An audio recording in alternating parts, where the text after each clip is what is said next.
Salut, moi c'est Guillaume, je suis gay et j'ai été très longtemps sexuellement bloqué. Ce podcast, c'est comme un guide. Chaque épisode t'aide à sortir du non-dit, à entendre tes désirs et donne des conseils pratiques pour ta vie sexuelle ou amoureuse. J'essaie de vivre de ce podcast, alors si tu aimes mon contenu, fais un don. Tape bit.ly/comment devenir dans ton navigateur. Tu auras aussi mon Instagram pour voir ma petite tête et les infos pour venir à une rencontre entre auditeurs dans ta ville. À la toute fin de cet épisode, je t'en dis plus sur les coulisses du podcast et comment la communauté des auditeurs peut t'aider. Allez, place à ton épisode, bonne écoute. Bon Vincent, je vais te lire ma petite intro. Merci de m'accueillir chez toi, on est d'ailleurs dans ta chambre Vincent. Tu as 26 ans et tu es ici à La Réunion depuis moins d'1 an. Tu as suivi ton amoureux pour ses études de médecine. Et cet amoureux ne t'a pas uniquement fait faire tes valises. Il t'a aussi aidé à lâcher de vieux bagages homophobes. En gros, avant la rencontre de ton amoureux, il y a 1 an et demi, c'est le chaos dans ton intime. Tu vas nous raconter ton chemin, la promesse que tu te fais à 13 ans de ne jamais te faire pénétrer, la haine que tu as en toi d'aimer les hommes, le refuge des jeux vidéo et des chats en ligne entre gamers. Tes premières expériences, tu oses aller voir un gars, mais c'est ton corps qui t'arrête. Le sexe avec un mec te donne des tremblements incontrôlables et tu éjacules en 30 secondes, comme pour que tout s'arrête vite. Et dans cet enfer, tu tombes dans une relation toxique d'un amour imaginaire avec ton meilleur pote hétéro. Et puis tout change quand tu rencontres ton copain il y a 1 an et demi sur Tinder. Le vrai amour et sa magie, les couches de blocage qui s'enlèvent les unes après les autres, tu ne souffres plus d'éjaculation précoce et ton corps ne tremble plus et tu t'abandonnes. Attention aux oreilles, chers auditrices. J'ai noté pendant notre pré-entretien, Vincent, tu m'as dit « J'ai eu un déclic, le gros de mes blocages ont disparu quand il m'a éjaculé dans la bouche. » Je vais avoir besoin de plus de détails. Et puis certains blocages restent. Tu n'es pas encore à l'aise avec le fait d'être passif. À se demander si cette promesse faite sous la douche à 13 ans de ne jamais être pénétré n'est pas encore active. Et les nouvelles questions que tu te poses maintenant sur le couple ouvert ou sur le coming out gay. Tu te sens pas vraiment à l'aise de te dire gay, peur de la catégorie. Alors si ça te va Vincent, on va se lancer en commençant par tirer une question au hasard. Il va te falloir choisir un chiffre de 1 à 77, à moins que tu aies un retour, une réaction à cette intro qui ne sait attendre. Mais merci pour cette intro, ça me touche beaucoup. Il faut que je prenne un chiffre, c'est ça ? Ouais. Je vais dire le 6. Le 6.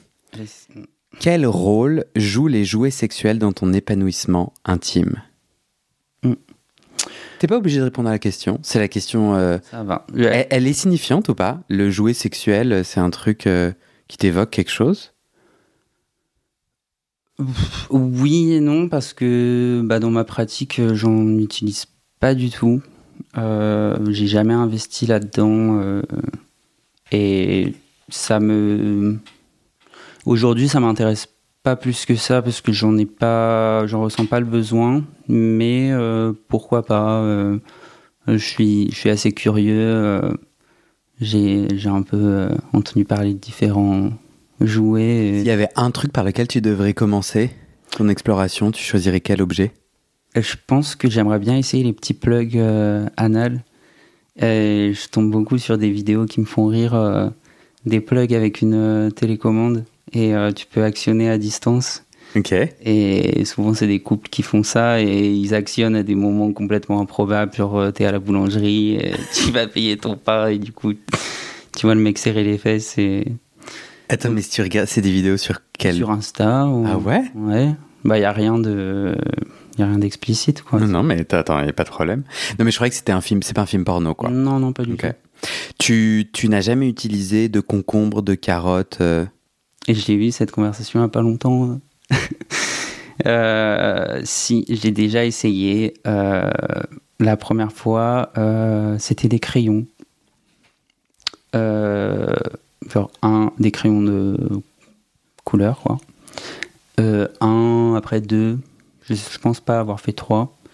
Et aussi, j'ai déjà essayé, oui, la carotte. Genre, j'avais mis un préservatif dessus parce que j'étais complètement parano que la carotte elle se casse et que je me retrouve. Mais au final, ça n'a pas trop marché. Parce que ça t'a me fait faisait mal. Ouais. Ouais. Est-ce que tu peux raconter cette fameuse promesse à 13 ans sous la douche? Est-ce que, si tu veux me décrire la scène, et est-ce que ça inclut des objets sexuels? Moi, j'ai l'impression que c'est ce hasard avec les questions. Je m'amuse à me dire que c'est un peu magique et que ça nous donne des informations magiques, ok? Et je me dis, ça peut peut-être être une astuce sur la reconquête de ton anus. Je dis ça parce que ça rime, mais peut-être que c'est une invitation à déjouer la pénétration en allant à sa conquête via autre chose qu'un pénis, pour être une idée. Oui, peut-être que c'était une manière de détourner un peu ce que je m'étais dit. Donc en tout cas, la promesse, ça incluait des objets, quoi. C'était rien ne rentre dans mon anus. Ouais, mais pourtant, j'ai le souvenir qu'il y avait peut-être 2-3 ans entre les deux, quoi. Entre quoi et quoi? Entre la promesse et... la carotte. Non, pas la carotte, les crayons. Les crayons, pardon. Ouais. Il se passe... Enfin, pourquoi t'es sous la douche? Tu peux raconter? Bah, j'ai ce souvenir, en fait, très clair de moi dans la douche. Et déjà, il faut savoir que la douche, c'est, je pense, un endroit où j'ai pas mal aussi découvert ma sexualité, genre la masturbation à 100%. Donc, à cette époque-là, j'ai commencé à avoir mes premiers fantasmes, un peu désirs masculins. J'ai découvert la pornographie, au début hétéro. Après, quand j'ai découvert le porno gay, je me disais, c'est pas mal aussi, mais il y avait toujours ce dégoût. Et à chaque fois que je le faisais, je me sentais super mal, quoi. Homophobie internalisée. Donc, tu te sens tiraillé. À la fois, ça s'impose à toi, tu as ce désir, ouais. Et puis tu as envie d'agir dessus sous la douche, tu te masturbes en pensant à des hommes que tu as vus dans des films porno, c'est ça? Pas forcément, ça peut être... même j'essaye de penser à juste des corps ou même des femmes, je trouve ça plus simple de l'accepter. Parce qu'en fait, dans ma tête, ce que je me dis à ce moment-là, c'est... et cette promesse-là, elle vient dans ce contexte-là, c'est... Bon, je peux aller jusqu'à un certain point, mais si je me bloque, par exemple, je peux regarder du porno gay, mais pas plus de 20% du porno que je regarde. Ou bien, peut-être qu'un jour je pourrais avoir des relations avec des mecs, mais par contre, jamais je me fais pénétrer. Ouais. Et... Tu négocies avec ton intime, tu dis, tu peux t'exprimer si t'es minoritaire, mais en majorité, je veux que tu aies du désir pour des femmes, c'est ça que tu t'imposes, c'est ça que tu veux dire? Oui, c'est comme ça que je vois mon avenir, dans ma vie, dans ma famille, j'ai aucun repère queer, c'est très très hétéronormé et j'ai jamais envisagé une vie autre que hétéronormée, épanouie. Donc forcément, à cet âge-là, je me disais, si je pars sur cette voie-là, je serai forcément malheureux. Et à cette époque-là, en fait, ce qui me frappe le plus, c'est que je me le dis naturellement, quoi. Alors qu'aujourd'hui, avec du recul, heureusement que j'ai pas tenu cette promesse. Et je trouve que cette promesse, elle montre bien le tiraillement que j'avais en moi j'ai des désirs, mais je dois pas les exprimer, et ce dégoût de soi-même. Donc, ça a commencé comme ça. Tu sais d'où il vient? Je crois que ce que j'essaie de... On a quand même un écart d'âge, toi et moi, on a genre 12 ans. Oui. Je me suis emballé. 12 ans. Mais je me demande... Tu vois, les gens, ils disent les choses changent. Et j'ai l'impression qu'on a vécu la même adolescence à 12-15 ans d'écart, tu vois, et je me dis, putain, ça change pas, en fait. Est-ce que tu sais comment ce dégoût homophobe s'installe dans ta tête? C'est qu'en fait, t'es dans un endroit, donc t'as dit, j'ai pas de représentation, mais c'est aussi, tu baignes non-stop dans des insultes. C'est quoi qui te fait comprendre que si jamais, par malheur, t'es homosexuel, tu seras malheureux? C'est pas évident à dire parce que je pense pas qu'il y ait des. Enfin, c'est pas comme si je vivais dans un cadre complètement homophobe ou. Bon, j'ai déjà dû me faire traiter de tapette ou avant même que j'ai connaissance de mes goûts, mes orientations sexuelles. Donc, on a un peu cherché à me définir avant que je me définisse. Mais enfin, globalement, je sais pas vraiment d'où vient ce dégoût et un peu mépris de toute autre sexualité que l'hétérosexualité. Ton père qui dit ah les PD devant la télé. Ouais, bah, enfin, ça pouvait arriver, des insultes comme ça, PD, ou. Mais je pense que un exemple assez frappant, il y a un an, un peu plus d'un an, j'ai fait mon coming out à ma famille. Un coming out entre guillemets parce que bon, j'ai jamais vraiment, on pourra en parler, mais j'ai jamais vraiment voulu faire de coming out, plutôt leur présenter mon partenaire de vie. Et du coup, c'est ce que j'ai fait. Et typiquement, ma sœur, qui est pas beaucoup plus âgée que moi, m'a dit au début, bon bah ok, il n'y a pas de souci, moi je le savais, bon, très bien. Et elle a fait un commentaire en disant un truc comme, tant que t'es pas une folle, ou elle m'a parlé de, elle est allée en vacances et ils ont rencontré un couple gay et ça s'était très bien passé, comme quoi, je trouve qu'il y a, en fait, c'est pas vraiment de l'homophobie, mais vraiment un malaise. Je pense qu'ils sont pas du tout éduqués sur la question, ils connaissent pas. Du coup, ça a toujours été vraiment l'étranger, quoi. Quand tu dis c'est pas vraiment de l'homophobie, parce que pour toi, l'homophobie, c'est frapper. Non, c'est vraiment avoir des propos discriminants envers. Genre, par exemple. C'est le cas là, non? Typiquement, tu vois, les manifs le mariage pour tous, tout ça, moi, j'ai pas vraiment de souvenirs. J'ai pas. Je t'ai parlé du PD devant la télé ou quoi, mais. Que ton père dit. Oui, mais. Mais ça suffit, en fait, au petit Vincent, 13 ans, sous la douche, de se dire je suis condamné si je suis gay. Ouais. Mais je pense. C'est pas ces mots-là, en fait, qui m'ont vraiment marqué. Je trouve que c'est plus un contexte. Par exemple, aussi. Ça va au-delà de l'orientation sexuelle, c'est aussi comment je suis. Je pense que j'ai évolué d'une manière... j'ai pas vraiment eu la possibilité d'exprimer ce que je voulais. J'ai fait plein de trucs pendant mon enfance. J'ai fait des sports, de la musique, tout ça. Mais sans vraiment... dès qu'en fait je sortais un peu des cases que... masculine. Oui, genre par exemple, je mets un habit, j'ai acheté une veste en friperie, c'est pas totalement masculin, mais c'est pas non plus ultra féminin. Et ma mère m'a jugé, mais pareil, une fois j'avais mis du vernis, j'ai fait un FaceTime avec eux. À un moment, je me gratte le visage et du coup, ma mère, elle voit mon doigt. Elle me dit, ah, c'est quoi ça? Et c'était du vernis noir, du coup, j'ai dit... je me suis coincé le doigt. Et même encore aujourd'hui, je pense que je me permets beaucoup plus de m'affirmer, mais parce que je pense que j'ai moins peur de leur rejet. Ça, c'est aussi quelque chose que j'ai toujours voulu attendre d'être complètement indépendant avant de leur parler de ces choses-là. Financièrement? Ouais. Et même pas habiter chez eux. Et... Tout ça, ça se passe dans le nord de la France? Oui. Tu viens de ce coin-là? Oui, je suis pas né là-bas, mais j'ai vécu la plupart de ma vie là-bas. Moi, il y a deux choses que j'ai envie de partager avec toi.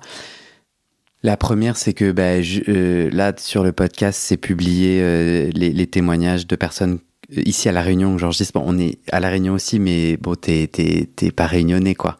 Et je trouve c'est impressionnant comment nos témoignages se rejoignent. Alors qu'on pousse, on est des petites graines qui poussent dans des terreaux qui sont si différents, si loin les uns des autres. On dit tous la même chose, c'est terrible. Et l'autre chose que j'observe, c'est notre difficulté. Je dis nous, mais je pense qu'il y a beaucoup de gens que ça va agacer. Donc, je perçois, moi Guillaume, une difficulté à oser dire l'homophobie de nos familles. Parce que moi, j'entends des témoignages, en gros, genre la personne, elle décrit un truc ultra homophobe, et après elle dit, mais bon, mon père est pas très homophobe. Et moi, j'entends ça, et je me reconnais, parce que moi j'ai mis tellement de temps à regarder ma famille dans les yeux en leur disant en fait vous êtes quand même homophobe quoi, et en fait c'est vachement problématique et c'est pas un espace safe.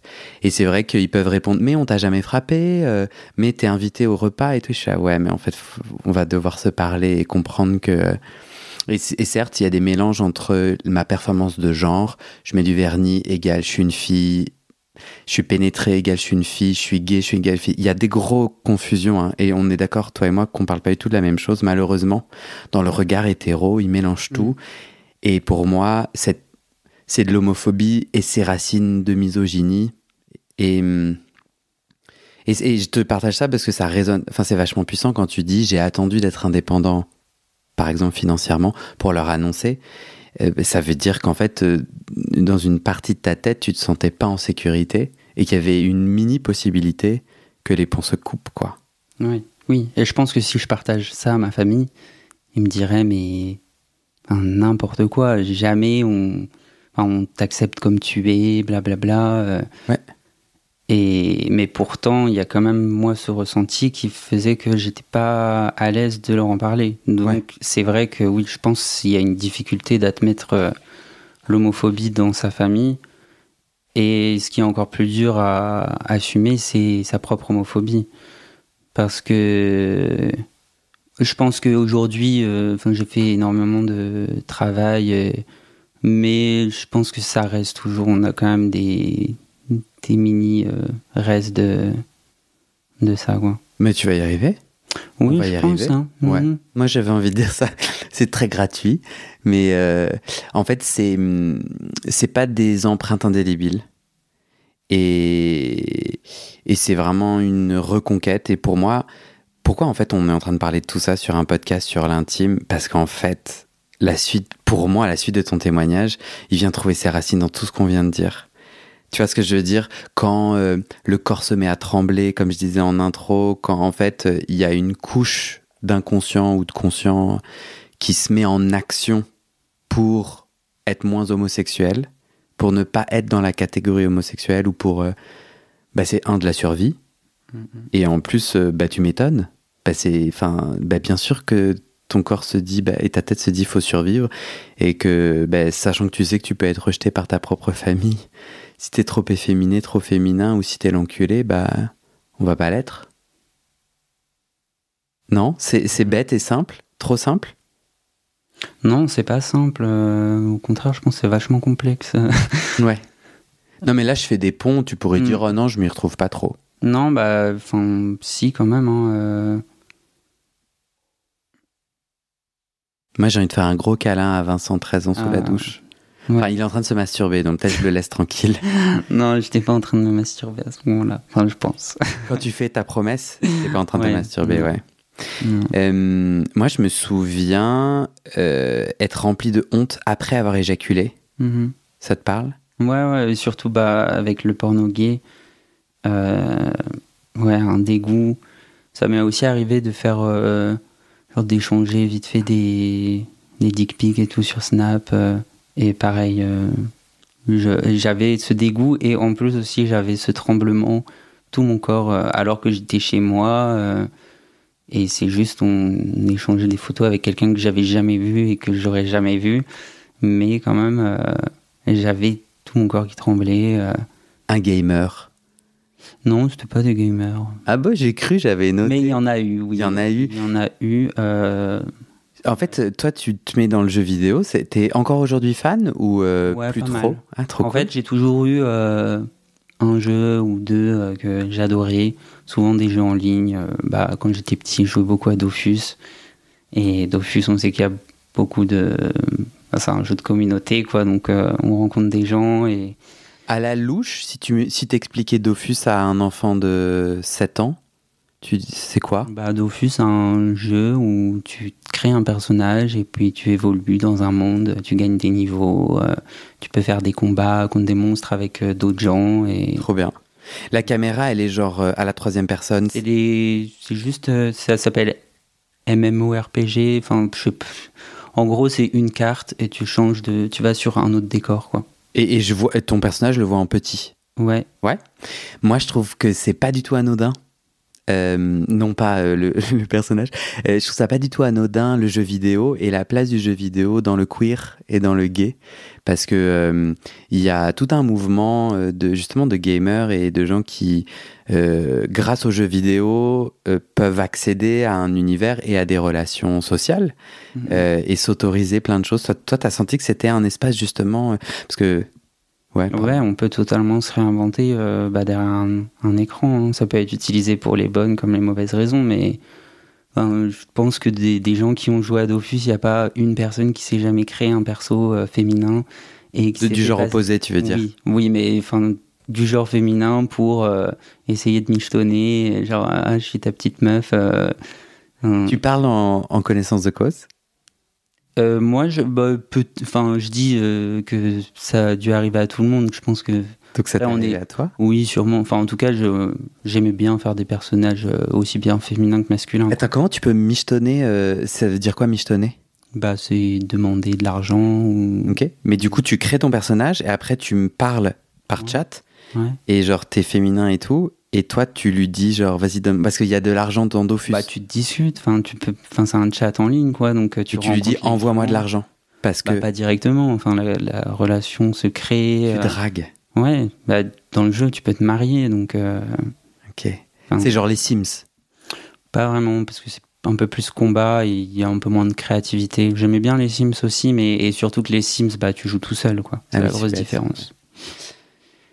Mais oui, du coup, j'ai rencontré pas mal de gens là-dessus. Et tu envoies des cœurs à des hommes à ce moment-là.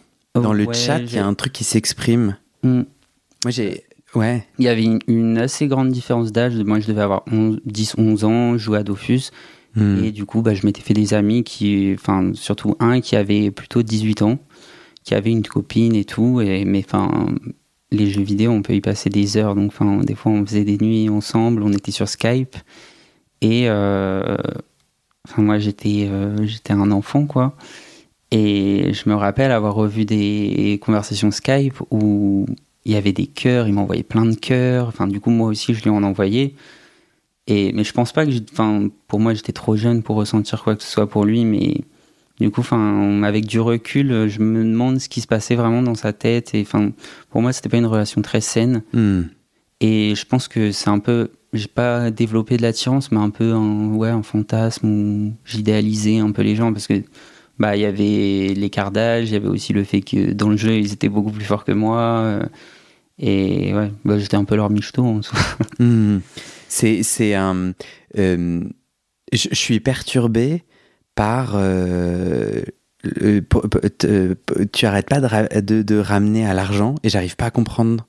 J'arrive pas à comprendre. Pourquoi tu dis ça? C'est plus dans le sens où il y avait un rapport vraiment inégalitaire, quoi. Ok.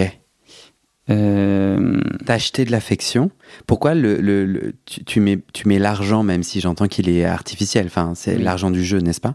Oui. Pourquoi tu dis ça?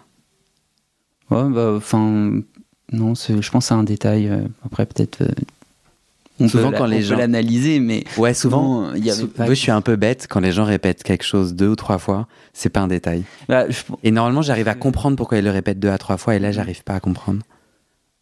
C'est peut-être moi au final ce que je voulais là-dedans, ce qui m'intéressait, c'était surtout le fait que dans le jeu ils étaient forts et du coup qu'ils pouvaient m'aider, donc pas trop un imaginaire gay, on se gratte. Moi c'est ça que j'avais compris, qu'en fait c'était un peu un refuge pour toi les jeux vidéo pour ça, parce que ça te permettait un peu d'avoir cette vibration gay. Mais eux officiellement étaient hétéros. Une vibration, ça te concerne. Oui. Il y avait de ça ou pas? J'ai mal compris. Pour moi, j'étais trop jeune, en fait. C'est juste avec le recul où j'y ai repensé. Et d'ailleurs, ces personnes-là, on s'était ajoutés sur Facebook à l'époque. Aujourd'hui, je les ai encore, quoi. Donc, c'est un peu... Donc, tu connais leur tête? Ouais, je connais leur tête, leur nom, prénom, où ils habitent, et eux aussi. Et du coup, un peu prédateur pédophile? Il s'est jamais rien passé, hein, sauf si j'ai fait un total blackout. Tu les as rencontrés physiquement? Non. Ça se limitait à des Skype... Et donc voilà, mais en vrai, je regarde cette partie-là de ma vie avec beaucoup de Pas la pitié, mais enfin, j'ai beaucoup de tendresse pour moi à cette époque-là parce que enfin, je me rappelle être complètement perdu et enfin, rencontrer ces gens-là et avoir des relations un peu qui me dépassaient, je pense. Donc, il y a eu ça quand ça c'était les premières et après j'ai rencontré quelqu'un d'autre où là pour le coup c'était vraiment des gamers avec un Y. Gaymers. Oui. C'est ça le terme cherché tout à l'heure. Ouais. Gamer, bon, pour les francophones, c'est les joueurs de jeux vidéo. Oui. Et Ah, donc là, il y a bien eu de l'amourette. Je suis pas fou. mais ça c'était, je devais avoir plutôt 15-16 ans. League of Legends. C'est ça, LOL. Et donc assez improbable parce que LOL c'est un jeu pas mal différent de Dofus où c'est plus tu lances une partie et t'es mis avec 9 autres personnes et tu joues pendant juste une partie avec eux. Après tu peux t'ajouter en ami tout ça mais bon on a juste 30 minutes et on joue la partie donc on discute pas. Mais quand même j'ai fait une partie un jour, j'ai parlé à une personne avec qui je jouais, enfin c'est plus lui qui me parlait, il devait avoir 2 ans de plus que moi je crois. Et bah, ça a continué, on s'est ajouté sur Snapchat, sur Facebook, tout ça. Donc on a vu nos visages et on se découvrait, je pense, tous les deux. On n'était pas du tout outés. Je pense même qu'on n'avait pas forcément conscience de notre attirance pour d'autres mecs. Mais on s'est échangé, je me rappelle, ouais, des dick pics. Et je pense pas qu'il ait un jour été question de se rencontrer, tout ça. Moi, j'étais vraiment très loin de tout ça. Enfin, j'avais encore beaucoup ce dégoût et c'était très ambivalent. Je me rappelle être en vacances et parler avec lui par SMS un peu toute la journée, mais en ayant peur que mes parents ou quoi me crament. Donc, ouais, sa première... ouais. Tu m'as dit quand t'osais aller rencontrer des hommes, donc j'imagine c'est plus tard, c'est dans ton adolescence. Non, c'est pas arrivé avant. Mon premier date Tinder, je crois que c'était à 19 ans. Ok. Donc c'est combien de temps après Snapchat, Dick Pic 4 ans, je pense. Ok. 4 ans. Là, tu dis quand j'ose y aller, c'est tout mon corps qui tremble. Tu peux me décrire concrètement ce qui se passe Alors, j'ai un souvenir d'un date qui s'est pour le coup très bien passé. C'était à Paris et on a passé toute la journée ensemble, toute la soirée ensemble et au final, on est rentrés ensemble et il s'est passé 2-3 petits trucs. Bon, j'étais assez précoce à cette époque-là, mais je me rappelle pas. Précoce, ça veut dire éjaculer très rapidement. Ok.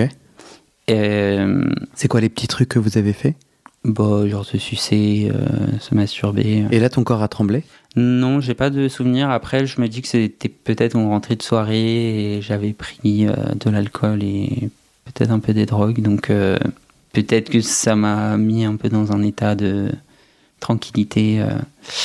Mais par contre, après, j'ai fait d'autres dates où là, c'était plus pas des plans Grindr, mais plus dans le délire où on se voyait plus ou moins pour Ken. Et ça, j'étais vraiment incapable. Même certains dates où j'ai fait 2-3 dates avec la même personne, quand on arrivait chez elle, je me sentais pas bien. Et puis même, j'en avais pas envie, en fait.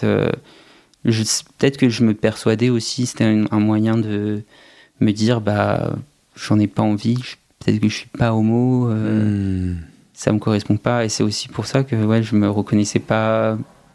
J'avais aucun repère queer dans ma famille, mais le peu de repères queer que j'avais, je ne me reconnaissais pas du tout. Donc, ça m'arrangeait bien aussi de me persuader que ça veut peut-être dire que je n'ai pas envie. Et du coup, ton corps, il tremble quand la personne commence à essayer de te toucher automatiquement sans que... Ah oui, et vraiment, je vois mon corps trembler et j'ai aucun pouvoir dessus et du coup l'autre personne le voit aussi, donc c'est super gênant. Je suis tombé sur des gens qui étaient très bien et qui me disaient prends ton temps et tout. Et ces gens-là, au final, il se passait rien parce que du coup j'arrivais à dire que non, j'étais pas prêt, je voulais rien. Et d'autres où je sais pas s'il le voyait pas ou si j'arrivais mieux à le cacher ou quoi, mais où du coup ça se faisait. Et j'essayais de concentrer un maximum le plaisir sur l'autre. Parce que moi, je savais que si je me faisais toucher, j'allais trembler, j'allais éjaculer en 10 secondes. Donc, et voilà, il y a d'autres expériences qui étaient un peu moins cool. Je dirais pas que j'ai vécu des traumas là-dessus. Plus mon expérience de dating, les traumas, c'est plus au niveau de l'après-sexe. Parce que, en fait, quand je me donnais un peu à quelqu'un, et je pense que derrière, j'avais aussi un peu l'espoir de revoir la personne et qu'on construise quelque chose. Et même aujourd'hui, en vrai, je pense que j'ai du mal à envisager une sexualité sans sentiment. Donc, et tu te faisais jeter. Voilà, le ghosting ou juste... ghosting, pardon, ouais. Ils disparaissent sans jamais te recontacter. Ou bien juste, j'ai eu un mec qui m'a dit je peux pas te rendre l'appareil ou je sais pas quoi. Alors que ça venait vraiment de nulle part. Ouais. Et je commence à m'attacher un peu. Bon, après, je suis vraiment très reconnaissant qui m'ait jeté parce que je pense que c'était pas une personne pour moi. Mais en tout cas, c'est ça ton expérience dans le dating. Ouais, c'est plus ça qui m'a... Tu disais, il y a des choses pas cool qui se sont passées. Tu penses à quoi, par exemple ? Dans l'après, là, le ghosting... Donc tu veux dire, toi, il n'y a pas eu d'abus dans les rapports sexuels ? C'est ça que tu voulais dire ? Non, mais c'est juste... dans cette période-là de dating... En fait, attends, je t'explique, te donner le contexte, parce que t'es obligé de rien dire, mais ça me met la puce à l'oreille. J'ai pas envie qu'on dise, il y a des trucs pas cool qui se sont passés, mais c'est ok. Parce que je trouve que c'est un peu bizarre, je suis là. Mais en fait, soit c'est pas cool, et du coup, non, c'est pas ok. Après, peut-être tu voulais dire, genre, je les ai nettoyés et réparés. Oui, je dis c'est ok dans le sens où je pense que ça m'a pas fait un gros trauma. Mais ce qui est pas cool, c'est par exemple un mec plus âgé. Moi, je fantasme un peu dessus et il me fait balader. Et juste un soir où il y a personne, il fait rien, il me propose dernière minute de passer. Moi, je marche pendant 45 minutes, limite je fugue de chez moi en douce. Et en fait, tout ça pour qu'il se fasse sucer. Et le lendemain, il rapporte le petit-déj quand même. J'ai dormi chez lui. Et genre, il me dit salut. Et après, je renvoie un message genre le lendemain. Et il m'a plus jamais répondu. Et... Donc là, vraiment, c'est pas cool dans le sens où, peut-être qu'ils auraient pu voir que j'étais pas prêt, disponible pour ça. Parce que quand il te force à le sucer. Non, il me force pas, mais t'as le corps qui tremble. Moi, parce que si j'y suis allé, c'est que aussi j'avais une envie derrière ça. Et mais bon, pareil, il y avait un grand écart d'âge et je me suis senti un peu utilisé en fait. Donc c'est ça qui est pas cool. Il y a eu d'agression, de violence pendant le rapport.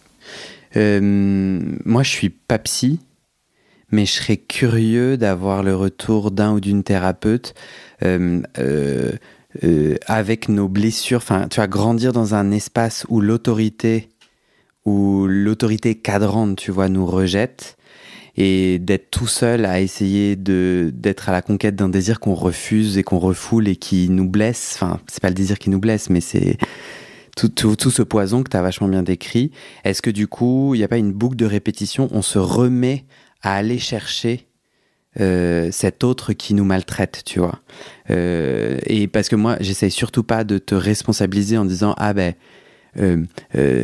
tiens, c'est intéressant, tu es sur Grindr et tu continues à être sur Grindr et à dire oui à des mecs alors que ça te fait mal. » Et moi, je pense que ce qui est l'essence de ces boucles de répétition, c'est pas du tout « Ah oui, t'aurais dû mieux savoir, toi, Vincent », c'est pas ça.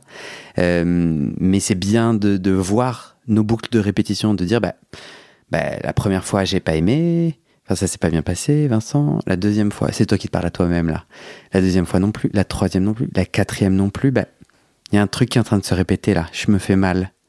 Tu t'es dit ça? Tu t'es vu en train de te faire mal ou t'étais pas du tout dans cette réflexion? Si, mais vraiment j'étais tiraillé parce que je me disais, moi je refoulais mes désirs pour les autres hommes. Du coup, en fait j'étais entre j'ai envie d'être hétérosexuel, d'aimer les filles, et en même temps ça me titille, j'ai envie d'essayer de découvrir la sexualité avec des hommes, et au moins en plus comme ça je me disais je pourrais être fixé et tout. Mais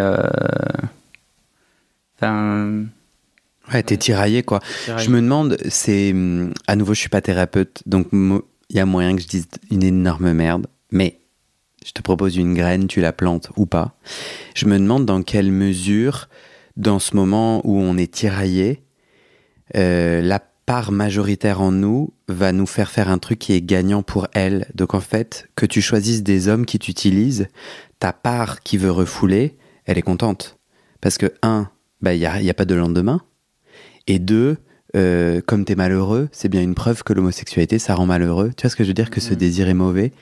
Moi, je me souviens, dans ma construction, dans mon chemin de sexualité, faire des choix qui semblent mauvais aujourd'hui, mais qui, sur le moment, moi qui refoulais, étaient, entre guillemets, performants dans leur capacité à refouler, Tu vois ce que je veux dire?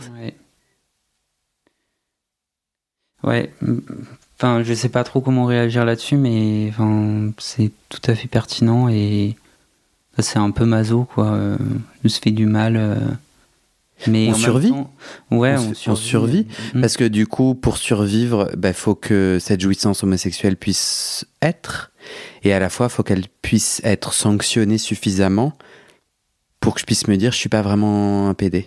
C'est ça. Donc il y a une sorte d'équilibre empoisonné qui se fait. Je parle de mon expérience, genre je me permettrais... La mienne, un peu pareil, parce que c'est arrivé à un point où je me suis dit que peut-être, en fait, c'était pas... cette vie-là, je vais pas me concentrer sur l'épanouissement sexuel, amoureux, et peut-être que je développerai d'autres trucs, mais... Tu t'es dit, je fais un trait, je tire un trait. Je m'étais dit, je serai jamais épanoui, sentimentalement, sexuellement. C'est tout. Genre, je m'étais convaincu que juste c'était pas fait pour moi. Jusqu'à tomber sur un podcast. Non, je rigole. Là, je dis pas que c'est le podcast qui t'a... Mais j'ai envie de conclure cette première partie par... Je trouve que c'est terrible ce qu'on raconte. Enfin, moi, je m'identifie vachement dans ton chemin et je me dis, putain de merde. Et ça se répète, quoi. Enfin, on dirait que ça bouge pas. Et... surtout, moi, je suis triste pour toi, je suis triste pour moi. Je suis triste pour notre nous adolescent. C'est vraiment une expérience de merde, c'est gratuit, ça sert à rien. Et c'est vraiment cette homophobie, misogynie ambiante qui casse et qui tue, quoi. Enfin, je suis désolé, mais... Parce que ni toi ni moi n'avons voulu se sentir si mal quand on se masturbait sous la douche, quoi. Je suis désolé, on n'a rien fait. Mais... comment dire? Déjà, je suis heureux que tu sois là et toute la suite que tu vas raconter, elle est belle, et puis en fait, c'est le début de ton chemin et tout va bien se passer. Et du coup, je suis deuxièmement heureux qu'il y ait des gens pour qui peut-être ça ouvre ça révèle des cartes dans leur tête. Ça révèle, quand ils t'écoutent, ils se disent, ah ouais, moi, et ça nous donne des clés, en fait. Ouais, c'est en prendre conscience, en fait. Ouais, je trouve que c'est ultra puissant. Donc, ce qu'on fait, il y a un truc réparateur. En tout cas, moi, je le sens dans mon corps, là, tout de suite, de moi, Guillaume, à moi-même. Et la dernière chose, c'est, je me dis, Vincent, il a jamais lâché. Tu vois ce que je veux dire? Il y a un truc en nous qui, malgré la douleur, la peine et la violence, il y a notre réalité, notre vérité qui exige d'exister, qui ne nous lâchera pas. Tu vois ce que je veux dire? Donc, je parlais de ces boucles de répétition, je me retrouve toujours à embrasser cet homme, un autre homme, à sucer une bite, une autre bite, avec toutes les angoisses qui viennent après, mais il y a un truc... Enfin, ça me rassure de savoir que nos vérités, elles n'arrêtent jamais de chanter. On entend toujours quelque chose, tu vois. On n'arrive pas forcément à...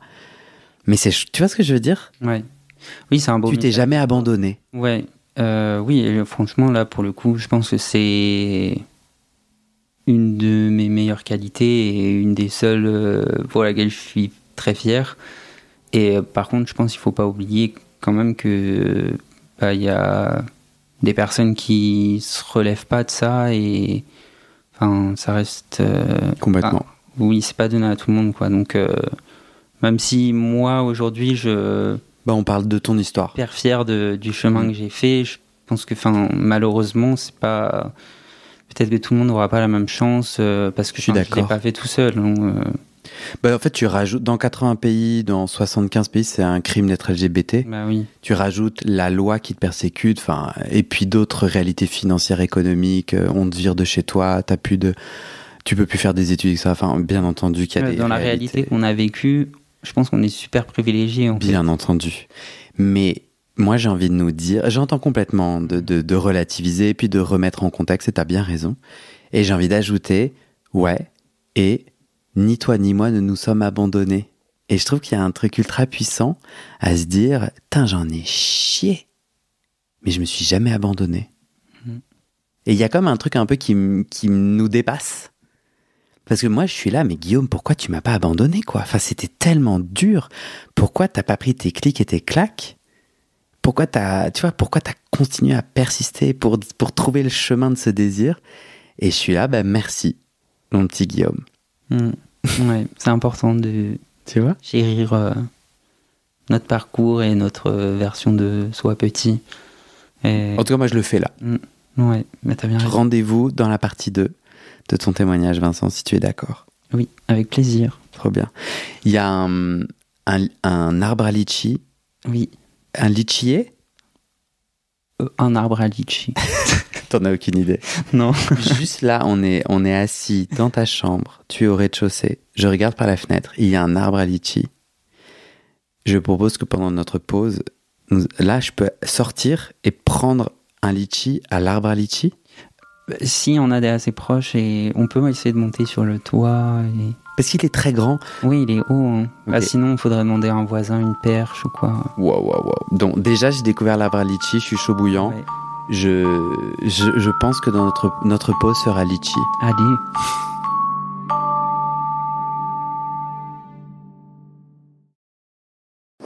Sortez vos agendas, voici les dates des prochaines rencontres entre auditeurs. Marseille, 29 janvier, Toulouse, 31 janvier, Rennes, 1er février, Nantes, 1er février aussi, Lausanne, 15 février et Metz, 21 février. Pour avoir l'heure ou le lieu ou être tenu informé des futures rencontres, tu vas sur le site du podcast, page rencontre, tu rejoins la communauté WhatsApp et le ou les groupes des villes qui t'intéressent. L'auditeur qui co-organise postera un petit message avec tous les détails. Et maintenant, je te donne les dernières infos sur les coulisses du podcast et comment la communauté des auditeurs peut t'aider. Mais d'abord, on doit parler sous. Ce podcast, c'est mon boulot à temps plus que plein et j'ai pris 2 décisions. Première décision, je ne veux pas rendre le podcast payant. Je veux qu'il reste accessible. Deuxième décision, je ne veux pas non plus de sponsors commerciaux. Vous vendre du lubrifiant ou des godes que j'utilise pas, non merci. Je limite mes sponsors à des assos ou aux services publics dont je porte déjà les messages de santé, mais bon, ça réduit beaucoup mes possibilités financières. Donc je dépends de vous, mes petits auditorices. Depuis 1 an, je cherche 400 auditeurs, auditrices qui peuvent me donner 5 € par mois pour que ça me fasse un gros SMIC, une sécurité financière minimum. Le pari est risqué, demander des sous pour un podcast gratuit dans une culture francophone qui n'a, il faut le dire, pas l'habitude de soutenir ses créateuristes de contenu, c'est pas facile. On est 180 sur les 400. Je galère à faire décoller tout ça, alors si tu aimes mon contenu et que peut-être même ça t'aide, rejoins les 400 maintenant. Direction le site du podcast, tu vas pouvoir donner via ma plateforme de dons ou en direct avec mon RIB par mois ou en une fois pour un soutien annuel. D'ailleurs sur 1 an, ça fait 60 €, en gros le prix d'une séance de psy d'1 heure. Tu n'as pas de sous, t'inquiète, je comprends, alors clique tout de suite sur s'abonner dans ta plateforme d'écoute, active les notifications pour recevoir le titre de l'épisode dès sa publication et mets 5 étoiles et un commentaire sur la page du podcast sur Spotify et Apple Podcast. Ces petites actions, ça pousse l'algorithme à proposer le podcast à plus de gens et ça m'aide à trouver des témoignages et des donatrices. Bon, maintenant, faut que je te parle de ce qui se trame derrière le podcast avec notre belle communauté des auditeurs. Sur le site du podcast, tu trouveras notre annuaire collaboratif des soignants-soignantes gays ou queer-friendly. On se partage entre nous nos contacts des soignants avec lesquels on se sent safe, médecins généralistes, proctologues, psy, sexothérapeutes, etc. partout dans le monde. Tu trouveras aussi mes réseaux sociaux et ma communauté WhatsApp. Je te montre ma petite tête, je te raconte les coulisses du podcast, souvent je pose des questions pour des futurs épisodes, je demande de l'aide ou toi, tu peux aussi m'envoyer des messages, par exemple des messages d'amour pour me motiver, ça me fait très plaisir. Tu trouveras aussi sur ce site la communauté Discord du podcast. C'est là où les auditeurs peuvent parler entre eux, peuvent parler des épisodes, de culture et aussi de sexe et de leurs sujets intimes. Pour découvrir tout ça, tu tapes dans ton navigateur bit, c'est bit sans e.ly/comment devenir. Merci à toi et à très bientôt dans tes oreilles.